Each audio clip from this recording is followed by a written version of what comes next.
విజయవాడలోని వరద ముంపుకు గురైనటువంటి ప్రాంతాల్లో ఏపీజేఏసీ చైర్మన్ బొప్పరాజు వెంకటేశ్వరరావు గారు పర్యటన చేస్తూ ఇక్కడ ప్రజల సమస్యలను తెలుసుకుంటూ ఆయన ప్రజలతో మమేకమైనటువంటి ప్రయత్నం చేస్తున్నారు. దాంతోపాటుగా ఇక్కడ ఉన్నటువంటి 600 కుటుంబాలకి ఆయన ఆహారం అలాగే త్రాగునీరు సరఫరా చేస్తూ ఉన్నారు. ప్రస్తుతం బొప్పరాజు వెంకటేశ్వరరావు గారు మనతో ఉన్నారు. ఆయనతో మాట్లాడే ప్రయత్నం చేద్దాం. సార్ నమస్తే. సార్ నమస్తే అండి. చాలా బాధాకరమైనటువంటి పరిస్థితులు. ఈ విధంగా విజయవాడలో ఇలా వస్తుందని ఎప్పుడు మేము కూడా ఊహించలేదు.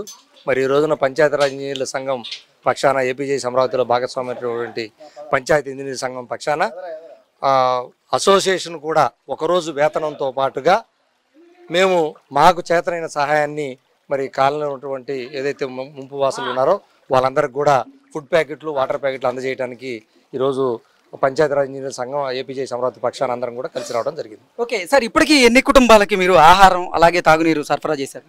ఈ రోజే మొదలు పెట్టామంటే దాదాపు 1000 మంది కుటుంబాల కంచి ఇప్పుడు తీసుకురావడం జరిగింది. వీళ్ళందరికీ కూడా ఇప్పుడు పంపిణీ పూర్తి చేస్తాం. ఫర్దర్గా కంటిన్యూగా ఇలాగే అంటే రేపు ఇంకొక సంఘం తరఫున ఎల్లుండి ఇంకో అట్లా రోజు మార్చి రోజు సంఘాలతో పక్షాన చేద్దామని అంటే అన్ని ముంపు ప్రాంతాల్లో కూడా మీరు పర్యటన చేసి అక్కడ ఆహార సరఫరా చేసే ప్రయత్నం చేస్తున్నారు. మ్యాక్సిమం మా వంతు మేము చేసేదానికి ప్రయత్నం చేస్తున్నాం. చూస్తేనే చాలా హృదయ విదారకంగా ఉందండి. ఇక్కడ జనాలను చూసినా వాళ్ళ పరిస్థితులు చూసినా ఎప్పుడు మేమైతే ఊహించలేదు ఇలాంటి పరిస్థితిని. గౌరవ ముఖ్యమంత్రి గారు కూడా చాలా కష్టపడి ఆయన 75 ఏళ్ల వయసులో చేసేటువంటి కష్టాన్ని ఆ స్ఫూర్తిని చూసి మేము కూడా బయటికి రావడం జరిగింది. ఈ రోజు ఏపీజేఏసీ అమరావతి పక్షాన ఉన్నటువంటి 90 ఉద్యోగ సంఘాల పక్షాన కూడా 1 డే బేసిక్ పేని కూడా ఇప్పుడే అనౌన్స్ చేసి రావడం జరిగింది. అంటే ఇప్పటికే మీరు భారీ ఎత్తున ఆంధ్రప్రదేశ్ ప్రభుత్వానికి అలాగే సీఎం రిలీఫ్ ఫండ్ కి మీరు భారీ ఎత్తున విరాళం ఇవ్వడం జరిగింది. దాదాపు 120 కోట్ల పైచులకు విరాళాన్ని 1 డే బేసిక్ పేని ఈ రాష్ట్రంలో ఉన్నటువంటి 10 లక్షల మంది ఉద్యోగ ఉపాధ్యాయులు పెన్షనర్లకు సంబంధించిన బేసిక్ పేని కూడా ఈరోజు గౌరవ ముఖ్యమంత్రి గారికి ఇప్పుడే ఇచ్చి నేరుగా ఈ కార్యక్రమంలో మొట్టమొదటి రోజుగా పంచాయతీరాజ్ ఇంజనీర్ల సంఘం పక్షాన్ని ఏర్పాటు చేసిన ఈ కార్యక్రమానికి మేము రావడం జరిగింది. ఈ కార్యక్రమం పాలు పంచుకోవడం కూడా కారణం గౌరవ ముఖ్యమంత్రి గారు ఇచ్చిన పిలుపు మేరకే ఈరోజు ఈ కార్యక్రమంలో మేము పాలు పంచుకుంటున్నాం ప్రత్యక్షంగా. అదే మొదటి రోజుతో పోలిస్తే ఈరోజు కొంచెం వరద ఉధృతి తగ్గినట్లుగా అనిపిస్తూ ఉంది.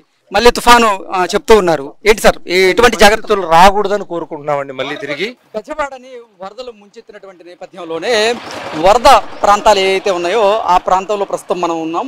ఇది అజిత్ సింగ్ నగర్లో ఉన్నటువంటి వాంబే కాలనీ. ఈ వాంబే కాలనీలో వరద ఉధృతి తగ్గిన తర్వాత ఇక్కడ ఆంధ్రప్రదేశ్ ప్రభుత్వం అయితే ఇక్కడ సహాయక చర్యలు చేస్తూ ఉంది. అందులో భాగంగానే మనం చూసుకున్నట్లయితే పారిశుద్ధ్య కార్మికులందరూ కూడా ఇక్కడ అంటే ఈ వరదల వల్ల ఈ కాలనీల్లో పేరుకుపోయినటువంటి చెత్త ఏదైతే ఉందో దాన్ని ఇమీడియట్గా ఇక్కడి నుంచి క్లియర్ చేసేటువంటి కార్యక్రమం చేస్తూ ఉన్నారు.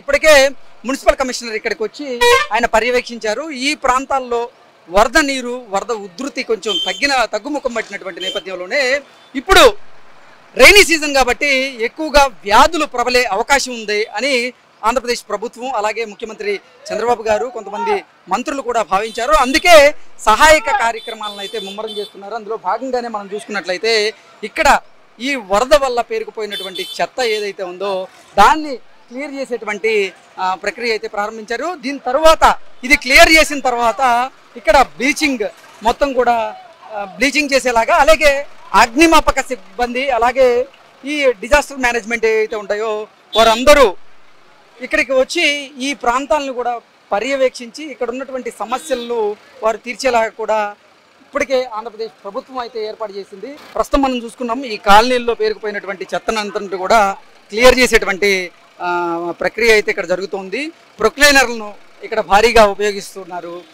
ప్రొక్లైనర్లతో పాటుగా ఈ ప్రాంతంలో ఈ వరద బాధితులు ఎవరైతే ఉన్నారో వారందరికీ కూడా ఆంధ్రప్రదేశ్ ప్రభుత్వం ఆహారం పంపిణీ చేస్తుంది. అలాగే దాంతోపాటుగా తాగునీటి సమస్యలు కూడా వారికి తలెత్తకుండా ఎప్పటికప్పుడు కొన్ని లక్షల లీటర్ల వాటర్ను అంటే డ్రింకింగ్ వాటర్ను కూడా ఇక్కడ ప్రభుత్వం అయితే పంపిణీ చేసేటువంటి కార్యక్రమం చేస్తూ ఉంది. దాంతోపాటుగా ఇక్కడ ఏదైనా అంటే ఈ వరద ప్రాంతాల్లో ఈ వరద ముంపు ప్రాంతంలో ఉండేటువంటి వారికి ఏదైనా ఆరోగ్య సమస్యలు తలెత్తినా వారికి వెంటనే వైద్య సిబ్బందులు వారి సమస్యలు తీర్చేలాగా కూడా ఇప్పటికే ఆంధ్రప్రదేశ్ ప్రభుత్వం అయితే ఇక్కడ అన్ని ఏర్పాట్లు అయితే చేయడం జరిగింది.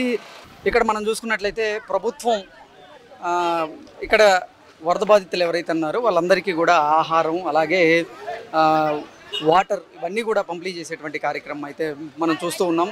అజిత్ సింగ్ నగర్లో ఉన్నటువంటి బాంబే కాలనీలో ఉన్నటువంటి ఎంతోమంది బాధితులు గత 2 రోజుల నుంచి అన్నార్తులతో వారు ఆకలి దప్పికతో ఇబ్బంది పడుతున్నటువంటి నేపథ్యంలోనే ఇక్కడికి అంటే ప్రభుత్వం వచ్చి వీరి సమస్యలను తీర్చేలాగా కొన్ని ఏర్పాట్లు చేయడం జరిగింది. అలాగే కొన్ని స్వచ్ఛంద సంస్థలు కూడా ఇప్పుడు వీరికి ఆహారం సరఫరా చేసేందుకు ఇక్కడికి పెద్ద ఎత్తున తరలి వస్తున్నారు. అందులో భాగంగానే ఇక్కడ ఆకలితో ఉన్న వాళ్ళందరికీ కూడా వారి ఆకలిని తీర్చేలాగా ఆంధ్రప్రదేశ్ ప్రభుత్వంతో పాటుగా కొన్ని స్వచ్ఛంద సంస్థలు కూడా ఏర్పాట్లు చేయడం జరిగింది. ఏపీజేఏసీ అలాగే పంచాయతీరాజ్ శాఖలో పనిచేస్తున్నటువంటి ఇంజనీర్లు ఎవరైతే ఉన్నారో వీరందరూ కలిసి సంయుక్తంగా ఈ వరద ముంపు ప్రాంతాలు ఏవైతే ఉన్నాయో ఆయా ప్రాంతాల్లో ఆహార సరఫరా చేసేందుకు ప్రయత్నం చేస్తూనే 600 కుటుంబాలకి ఇప్పుడు ఆహారం, త్రాగునీరు అలాగే పాల ప్యాకెట్లను కూడా సరఫరా చేశారు. ఏపీజేఏసీ అలాగే ఈ పంచాయతీరాజ్ ఇంజనీర్ల శాఖ సంబంధించినటువంటి అసోసియేషన్కి ప్రెసిడెంట్గా ఉన్నటువంటి నాయుడు గారు మనతో ఉన్నారు. ఆయనతో మాట్లాడేటువంటి ప్రయత్నం చేద్దాం. Sir hi sir. నమస్కారం అండి. సార్ ఎంతమందికి ఆహారం పంపిణీ చేశారు సార్? మేము 600 మందికి అండి ఆహారము నీరు 2 పంపిణీ చేసాం. ఏ ప్రాంతాల్లో పంపిణీ చేశారు సార్ ఇప్పటి వరకు? మొత్తం వాంబే కాలనీనేనండి. ఎందుకంటే నిన్న మొన్న మేము టీవీలో చూసాము మెయిన్ రోడ్లో అందరికీ వస్తుంది కానీ లోపలికి ఆహారం అందట్లేదు, నీళ్ళు అందట్లేదు అని చెప్పేసి ఒక ఆవిడ బాధపడుతూ వినిపించింది. అది చూసి మేము లోపలికి వచ్చాం. వాంబే కాలనీలో అసలు ఎవరు రీచ్ అవ్వట్లేదు అని తెలిసి మేము వాంబే కాలనీ చూస్ చేసుకొని ఇక్కడ రావడం జరిగిందండి. ఓకే, ఎంతమందికి సరఫరా చేశారు సార్ ఇప్పటి వరకు? మేము ఇప్పటికి 400 దాకా సరఫరా చేసామండి. ఇంకో 200 మందికి ఫుడ్ ఉంది, వాటర్ ప్యాకెట్స్ కూడా ఉన్నాయి. మేము నిన్న మా ఉప ముఖ్యమంత్రి పవన్ కళ్యాణ్ గారు, మా శాఖ మాత్యులు వారికి మా ఒక్కరోజు వేతనాన్ని కూడా డొనేట్ చేస్తూ ఇవ్వడం జరిగింది. ఇప్పటిదాకా మేము చూసిన వాళ్ళలో పవన్ కళ్యాణ్ గారి లాగా 6 కోట్లు వితరణ చేసిన రాజకీయ నాయకుడు ఎవరూ లేరండి. ఇప్పుడే కాదు, నా 40 సంవత్సరాల ఉద్యోగ జీవితంలో ఇంతగా వితరణ చేసిన వ్యక్తిని నేను ఎవరిని చూడలేదు. ఆయన ఎంతగా చెల్లించిపోయాడో దానికి ఉదాహరణ ఆయన వితరణే. సార్ మీరు ఆహార పంపిణీ చేస్తున్న నేపథ్యంలో ఇక్కడ ఉన్నటువంటి వరద బాధితుల అభిప్రాయం ఎలా ఉంది? వాళ్ళు ఏమంటున్నారు? అసలు వాళ్ళు సర్వం కోల్పోయారండి. సర్వం కోల్పోయి అసలు ప్రభుత్వం అయితే ఏదో సహాయం చేస్తుంది కానీ దీనికి పర్మనెంట్ సొల్యూషన్ కావాలన్న విధంగా వాళ్ళు అభిప్రాయం వ్యక్తం చేస్తున్నారు. వాళ్ళకి ప్రభుత్వం ఇస్తున్నటువంటి లేదా మేము ఇస్తున్నటువంటి ఈ చిన్న సహకారం ఏమాత్రం సరిపోదండి. వాళ్ళ మొత్తం జీవితాలే తలకిందులైన పరిస్థితి అనేది మేము అబ్జర్వ్ చేస్తాం. సార్ ఇప్పుడు మీరు చూశారు వరద ఉధృతి గతంతో పోలిస్తే అంటే మొదటి రోజుతో పోలిస్తే కొంచెం తగ్గుతూ ఉన్నటువంటి నేపథ్యంలో ఎన్ని రోజులకి ఈ వరద పూర్తిగా తగ్గేటువంటి అవకాశం కనపడుతుంది ఈ పరిస్థితి ఈ ప్రాంతాల్లో అంటే ఏం చెప్తారు? అంటే ఈ బుడమేరు గట్టు తెగడం వల్ల వచ్చినటువంటి వరద అండి ఇది. బుడమేరు నుంచి ఈ వాటర్ మొత్తం స్ప్రెడ్ అయ్యింది.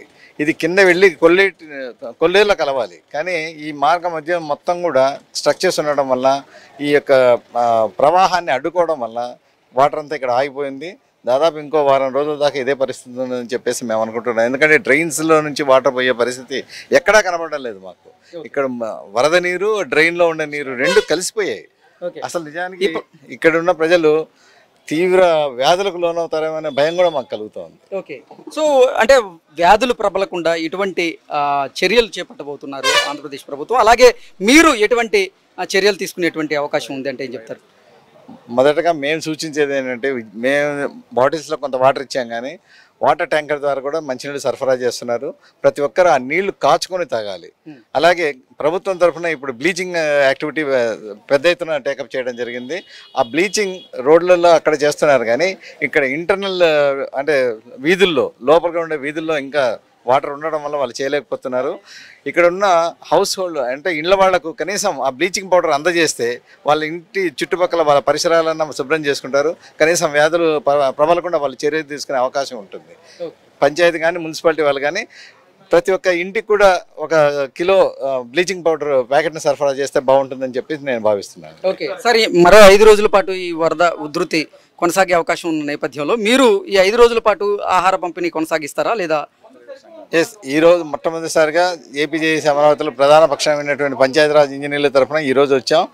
ఇప్పుడు మా చైర్మన్ బొప్పరాజు గారు ఇక్కడ చూసిన తర్వాత అన్న ఇంత దారుణంగా ఉందా పరిస్థితి మాకు అర్థం కాలేదని ఆయన చెప్పడం, రేపు రెవెన్యూ సర్వీసెస్ అసోసియేషన్ తరఫున రేపు ఇంకో ఏరియాకి మేము వెళ్తున్నాం. అలాగే రోజుకొక సంఘం తరఫున మీ 5 రోజులు కానీ 10 రోజులు కానీ మేము కోరుకునేంత వరకు మా వంతు సహాయం ఉడతా భక్తిగా మేము చేయదలుచుకున్నాం. Okay sir, thank you so much. Thank you very much.